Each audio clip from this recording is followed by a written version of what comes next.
Olá, saúdo a todos.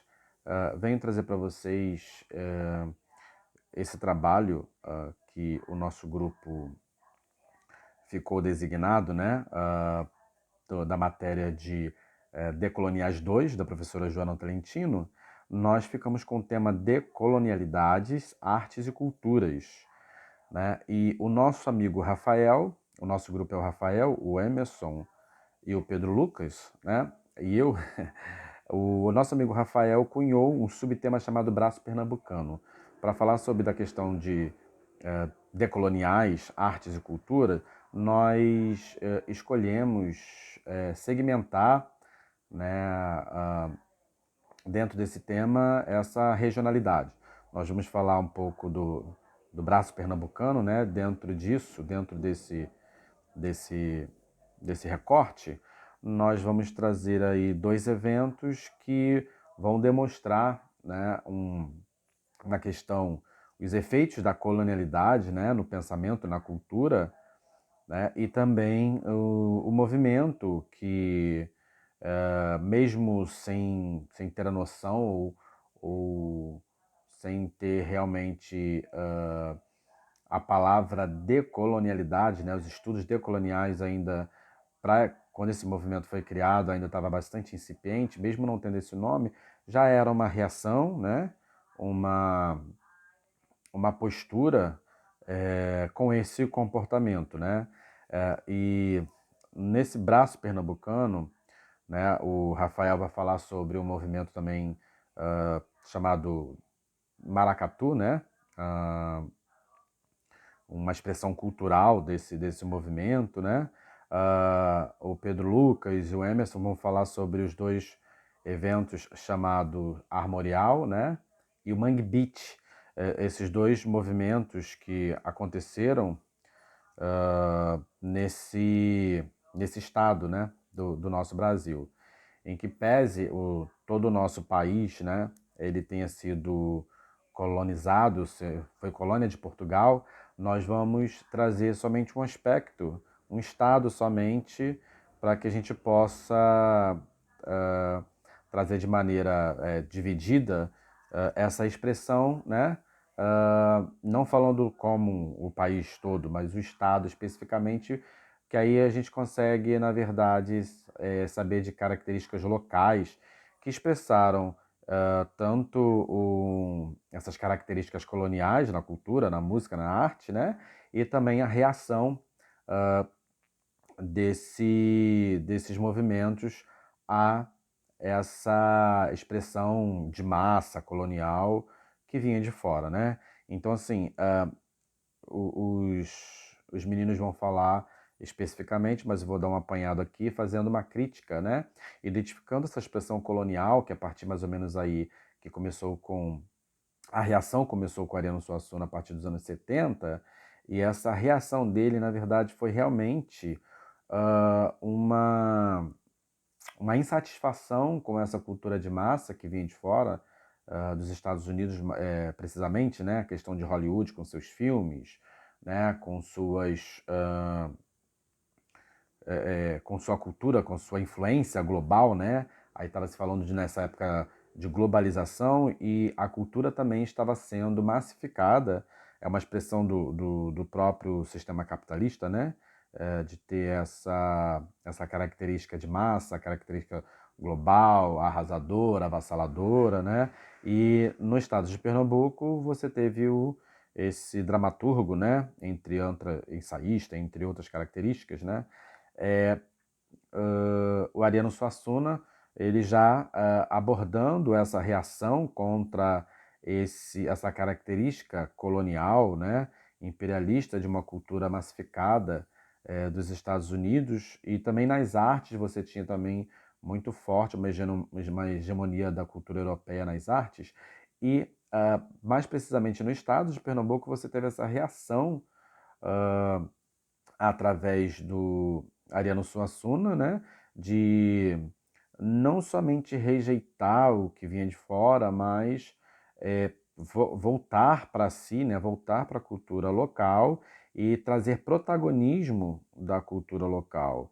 O próprio Ariano Suassuna, ele diz que ele não é ufanista e nem anti uma cultura internacionalizada. Ele, na verdade, é anti essa cultura, essa expressão global, avassaladora, que se impõe de maneira bem contundente contra as outras culturas, né? Então essa valorização, essa reação decolonial no estado de Pernambuco foi bastante importante, né, para que a própria cultura local brasileira tivesse eh, eh, esse entendimento, né, de que não precisávamos mais sermos colonizados também na cultura, né? O Ariano Suassuna chega a dizer que os Estados Unidos, quando queriam dominar um país, né, eles utilizavam um arsenal de guerra, 2 tanques, né,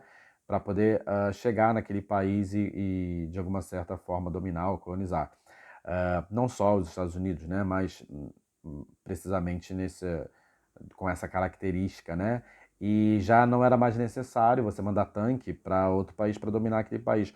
É só você mandar a Madonna e o Michael Jackson e que realmente seria muito mais barato e mais fácil colonizar e, de uma certa forma, realmente essas culturas massificadas, essas expressões artísticas, realmente foi uma coisa que se espalhou, né, mundo afora. E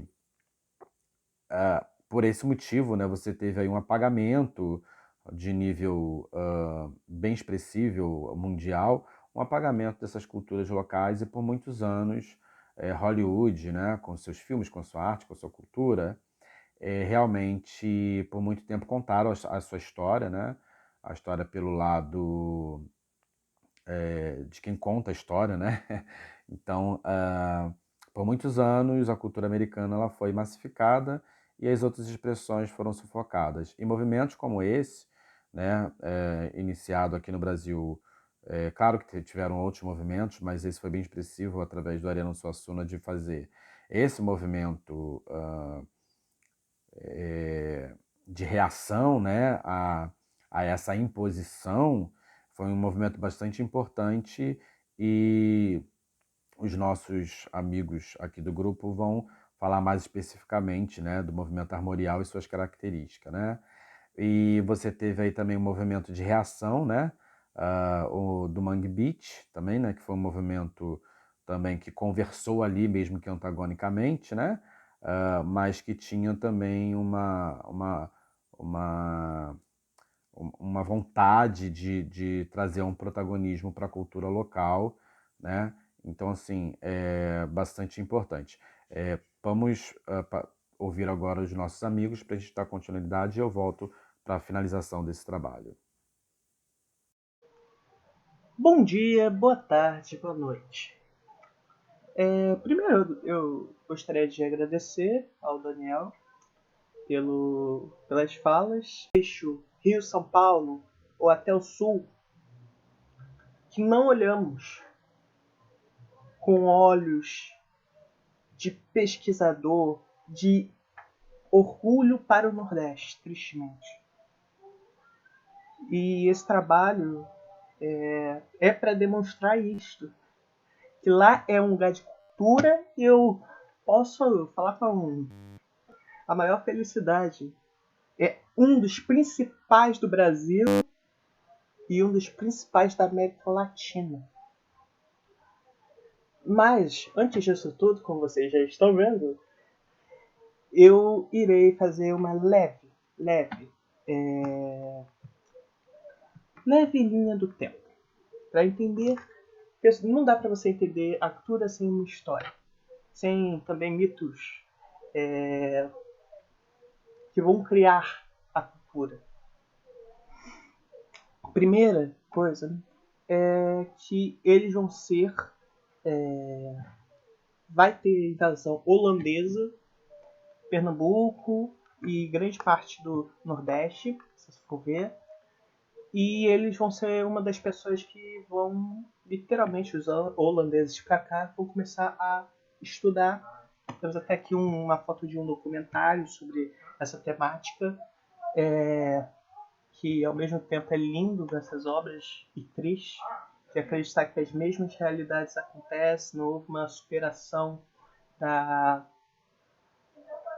dos próprios coronéis que tanto assustam nos livros de Jorge Amado lá, mesmo sendo baiano. É triste. Temos aqui as obras que demonstram ao mesmo tempo indígenas, homens, mulheres em tempo de recém-nascido, de ter colocado ao mundo essa beleza. As cores do Brasil já começam a serem vistas dentro do Brasil. Isso é uma coisa muito importante. Eles vão modernizar, realmente. Até hoje, Recife é uma cidade extremamente modernizada por essa causa. Eles vão modernizar. Mas também vou colocar uma questão extremamente importante e triste para qualquer brasileiro. Nós temos esse sentimento de qual colônia seria melhor. E nós não pensamos em que Brasil seria melhor. Então vai entrar essa questão. Alguns falarão que é a França, outros a Holanda, outros falarão que se fôssemos norte-americanos. Isso é triste. Isso demonstra um colonialismo da própria mente. E isso faz que a monocultura da Vandana Shiva, diria que começa tudo na mente e termina na terra, há um grande sentido. E também vai se distrair. A Holanda vai se tornar, essa colônia vai se tornar uma colônia de extrair os nossos recursos. Isso já é uma coisa horrível. Mas haverá, agora é a parte mais importante, conseguirão expulsar todos os holandeses que estavam aqui pela questão da invasão holandesa. E já nessa época, veja que isso é no século XVII. Já havia alto comando dessas guerras, dessas batalhas de pessoas negras. Os índios foram os principais soldados e os portugueses também. Significa, poderia ser uma ideia extremamente boa, falar, olha, todo mundo está junto e agora realmente há união. Sem colônia Tomás. Não posso tratar assim. Pois depois os holandeses vão ao mais perto lá para os Estados Unidos. Tem dados que hoje dizem isso. E vai voltar tudo de novo. A escravidão, uma colônia de extração de bens agrícolas. Isso é uma coisa mais também para mostrar a enorme cultura e importância não só do Pernambuco, mas de todo o Nordeste. Haverá a primeira sinagoga nas Américas que será feita em Recife. Temos aqui, tristemente, já ouvi dizer que está no seu interior em um estado meio crítico. Mas, continuando, gente, porque a Confederação, em 1824, vai fazer uma coisa incrível, que é juntar estados de grande importância do Nordeste para criar um estado único. E contra a escravidão, o maracatu vai ser usado por estes. Porém, bem antes dessa possível que não deu certo a confederação, você vai ver que a cruz e a parte azulada você verá na própria bandeira de Pernambuco. Então, o que acontecerá entre os portugueses, a independência, a tentativa de fazer um governo próprio,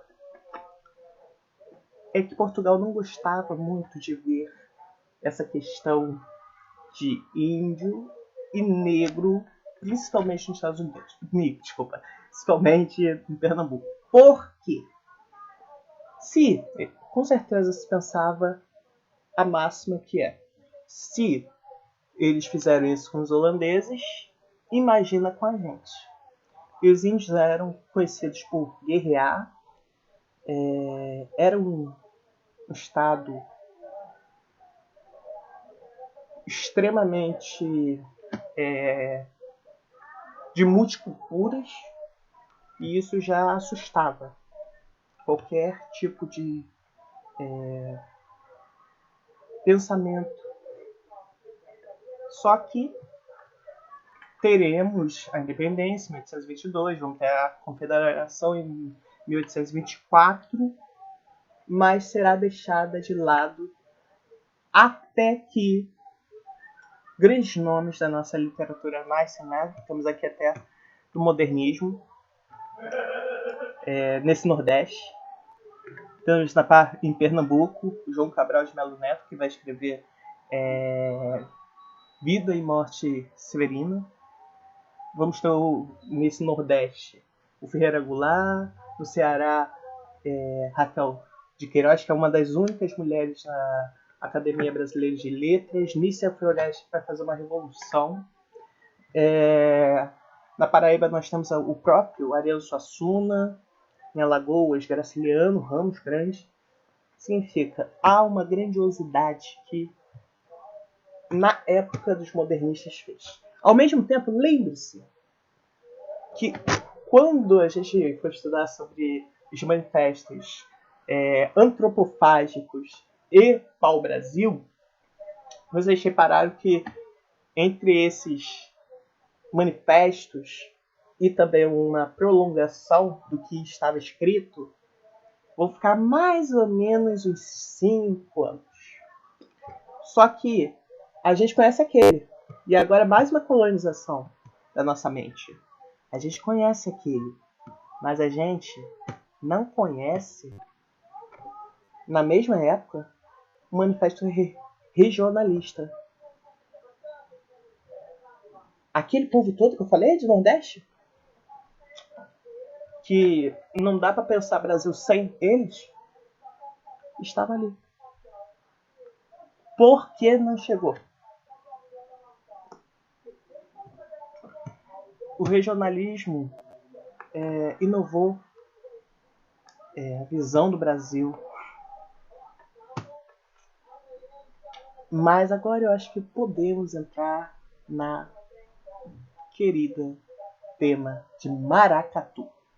Primeiro, maracatu vai se tornar uma das músicas, estilos e cultura mais antiga do Brasil. Alguns dizem que foi maracatu, outros dizem que foi as músicas de câmara, que não vão ser tão folclóricas assim, mas vai ser assim.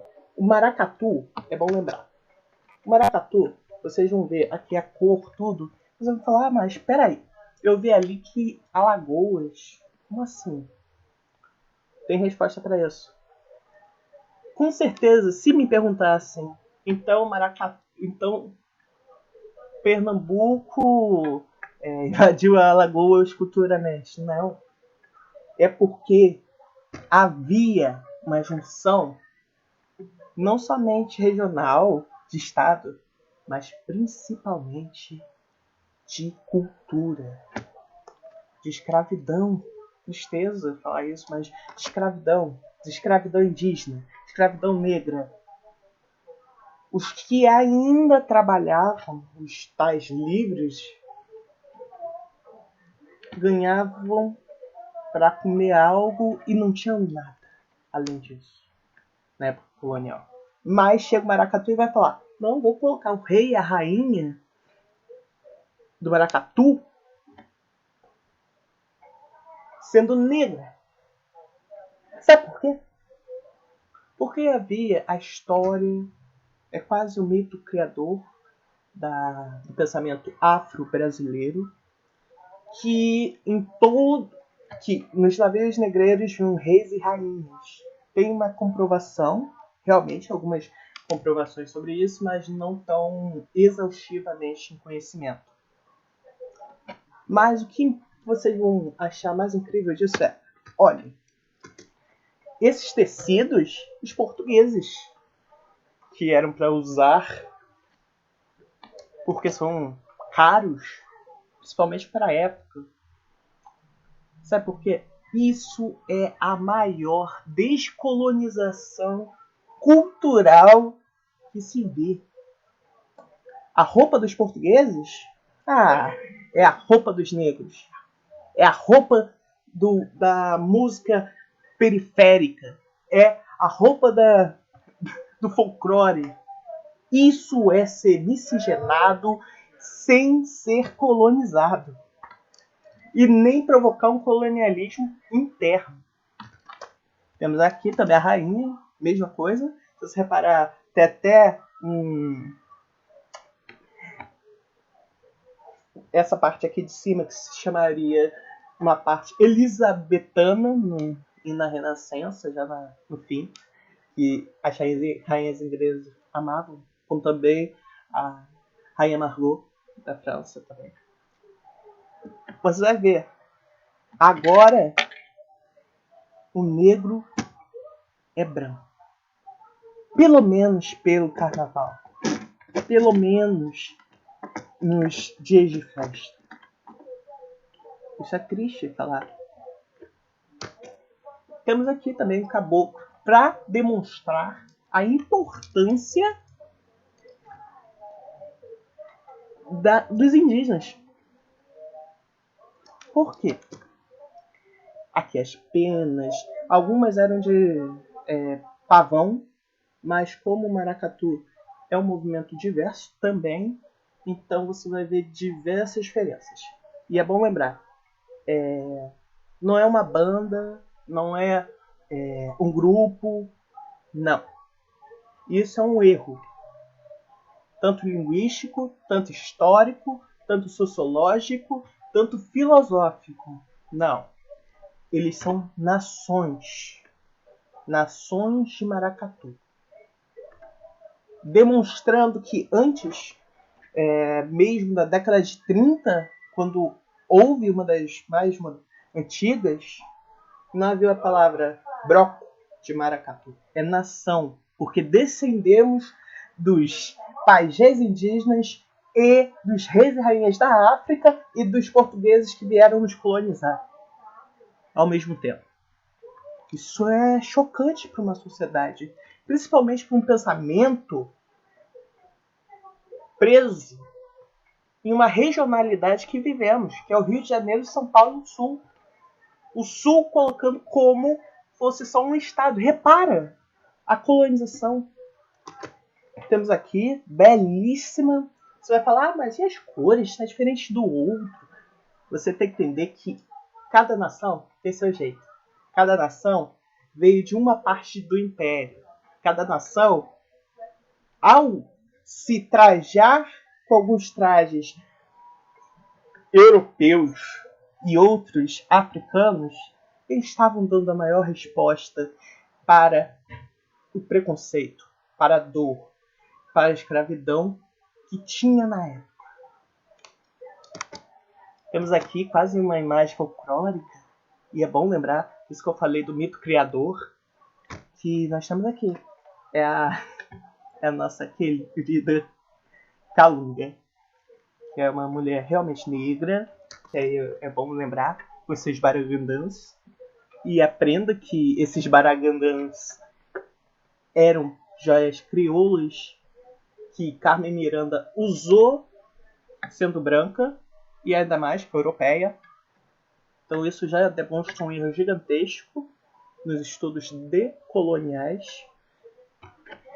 Mas eu achei provocante a questão do marfim.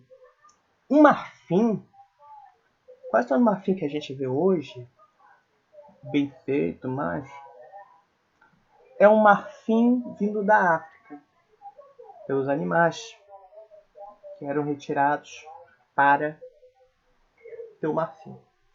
E aí é mais um ponto de resistência. Aquele marfim que a nação africana, as diversas nações africanas foram retiradas, aquele marfim, aquele que é um valor econômico, social, cultural e filosófico, aqui no Brasil, quando o Bre fala, não, aqui é a África. E aqui sendo a África, eu quero ter orgulho do que me retiraram na África, pois ninguém poderá me dizer quanto foi meu sofrimento para mim, quanto valeu os meus pais e avós sendo escravizados. Repara a mudança de pensamento. Temos aqui também, não poderia falar, não esquecer de falar, né, das costuras, que incrivelmente é uma das coisas mais belas e simples, modestas, que é ótimo você ver. Essa cultura, agora que eu falei, tentei fazer o máximo possível de uma linha histórica rápida, uma significação das coisas que não seja europeia, eu irei entregar agora para o nosso maravilhoso Pedro Lucas, que irá explicar para vocês do movimento armorial e como esse maracatu e esse sentimento de resistência, século após século, ajudou na criação desses movimentos. Muito obrigado a todos. Eu vou falar agora sobre o movimento armorial, né? Com essa proposta, né, decolonial. Esse movimento ele vai surgir no Recife com o Ariano Suassuna, né? Porque o que o Ariano Suassuna vai perceber, né? Ele estudava na Federal de Pernambuco, né? E ele repara que nas grades curriculares se ensinava, né, a música clássica europeia, né, se ensinava as artes, né, que vinham de fora, mas nunca as artes de dentro, né, as artes populares do Brasil. Então ele, que era um grande conhecedor e apreciador dessas artes, decide então criar esse movimento, inicialmente como um curso de extensão, né, dentro da Federal. A ideia era valorizar, né, a cultura brasileira. Então, a cultura brasileira é pernambucana, né? Cultura pernambucana, especialmente do interior, né? Essa cultura popular. Então, ele traz a literatura de cordel, o repente, né? Entre várias outras manifestações artísticas que já existiam em Pernambuco naquele tempo. Então, ele traz, né, isso, mas também com uma forma de valorizar, mas também de uma certa forma de botar como algo erudito, né? Comparando como ser erudita. Para Suassuna, né, a música erudita e a arte popular, né, elas tinham o mesmo peso, né, elas deviam ser valorizadas igualmente, né, não era porque era arte erudita que era superior, né, de nenhuma forma, as duas deveriam ser valorizadas igualmente. Então ele traz, né, como de realmente de transformar não, mas mostrar isso como uma arte erudita, né, e aí se juntam a ele diversos outros autores, né, e escritores daquele período, né. Então o que significa movimento armorial, né? O que significa essa palavra armorial? Armorial vem justamente é uma palavra de um livro, né, que é o livro armorial. Esse livro ele contém brasões, né, de várias famílias euráuticas. Para Suassuna, essa noção, né, esse tipo de arte que era feita nesses livros, o armorial, era típico do Nordeste, na visão dele. Então ele vai justamente usar esse nome armorial, justamente para remeter essa questão da heráldica, né, que é essa arte de fazer brasões, né, e que está relacionado de alguma forma com essa arte do Nordeste. E é bem interessante, né, por exemplo, o cordel, né, ele tem uma origem, ele surge, né, ele utiliza a estilogravura, né, mas ele associado ao repente não tem uma origem no Brasil, ele tem uma origem na França, né, com o trovadorismo medieval. Então é um descendente direto do trovadorismo medieval, os repentistas. Mas toda essa questão da estilogravura, né, toda essa cultura que vem, tudo isso como o Rafael já falou, né, é resultado dessa mistura entre essas três culturas que vão estar aqui no Brasil, né, as culturas indígenas, as culturas africanas e a cultura europeia, especialmente via Portugal, né? Apesar que o próprio Portugal já tinha várias culturas dentro de si, né? Que Portugal absorveu muita coisa da França por conta do Dom Afonso Henriques, primeiro rei de Portugal, ser de família francesa, né? Então ele trouxe o trovadorismo mesmo. Os trovadores eram influenciados pelos franceses, né? Também essa cultura ibérica que já existia, né? Naquela região, e uma cultura moura, né? Uma cultura de ascendência islâmica.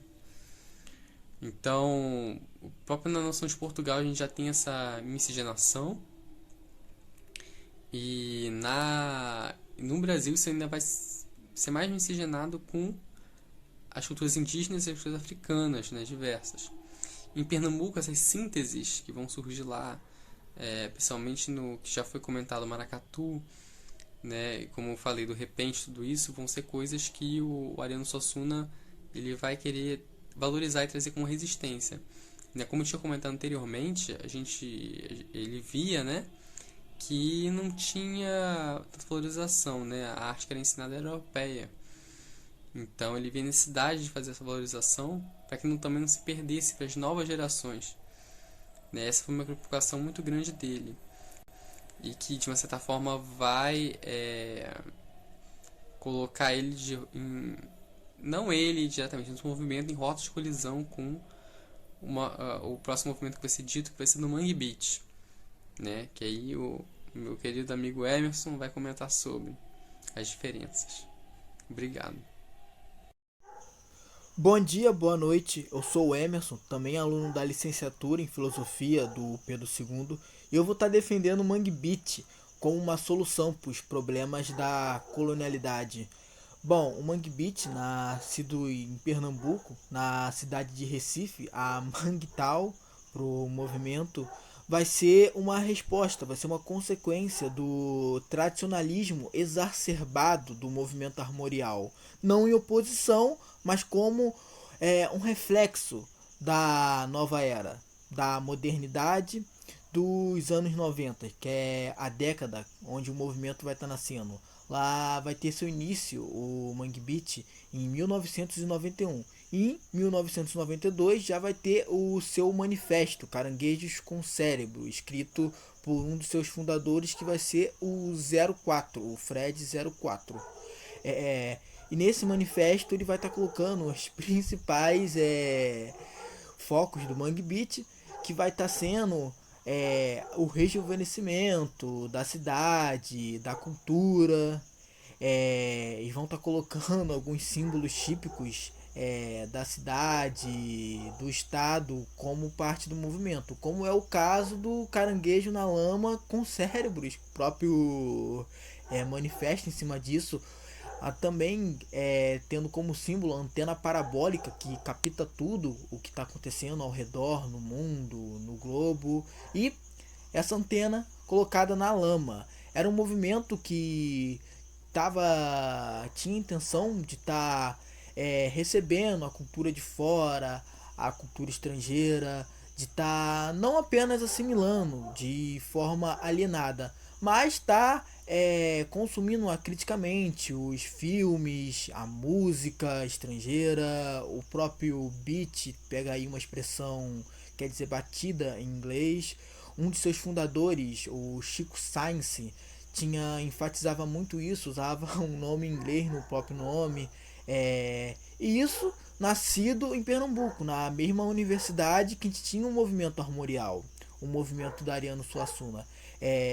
O filósofo Ariano Suassuna, ao ver o movimento Mangue Beat surgindo, toda essa carga jovem, essa abertura que eles tinham para fora, para a cultura estrangeira, ele achou um pouco estranho, fora, até contrário ao movimento armorial. Perguntou pro Chico Science: poxa, cara, você usa nomes gringo, você se deu a si próprio um nome inglês, cara.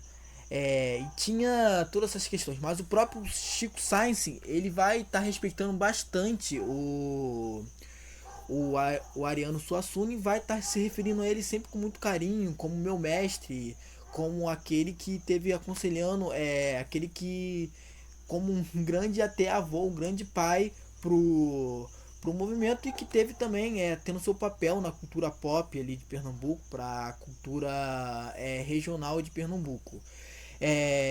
O Mangue Beach ele vai ter propriamente, né, a imagem do bioma do mangue em seu nome.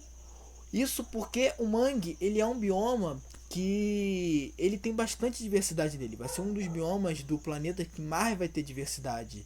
Ele vai estar sempre se posicionando no estuário, que é no finalzinho do rio, junto com os mares, que ali vai ter uma troca constante de organismos, de produtos orgânicos entre a água salgada e a água doce. E ali vai ser uma região de bastante riqueza, de bastante diversidade, né? Usando essa analogia para simbolizar tudo que o Mangue Beach queria trazendo, bastante riqueza cultural, não apenas estar se prendendo ao regionalismo, não apenas está se prendendo a uma parte do Brasil, mas está integrando a Pernambuco, a cidade de Recife, ao mundo, e não apenas está recebendo a cultura de fora. Isso também fica claro no manifesto. Também está levando Pernambuco para o mundo, a Mangue Tal para todo mundo. Isso é referido pelo Fred Zero no manifesto, está levando o Mangue Beat, está levando a cultura pernambucana para os 4 cantos do mundo. Então, nós ouvimos os nossos amigos, cada um trouxe um aspecto, né, de cada movimento, né? O Rafael falou, entre outros assuntos, do maracatu, também das outras expressões artísticas brasileiras, né, mostrando aí as suas reações a esse movimento de massa que vinha de fora, né? Você teve aí também o Pedro Lucas e o Emerson falando sobre os movimentos armorial, né? E sobre o Mangue Beach. E para a gente fazer uma recapitulação agora, né? Recapitular, eu pude verificar que esses dois fenômenos, o movimento armorial e o movimento Mangue Beach, são movimentos que tinham as suas expressões que rejeitavam, de uma certa forma, o que vinha de fora, e o outro não rejeitava completamente, mas pegava o que vinha de fora e sintetizava com as características locais.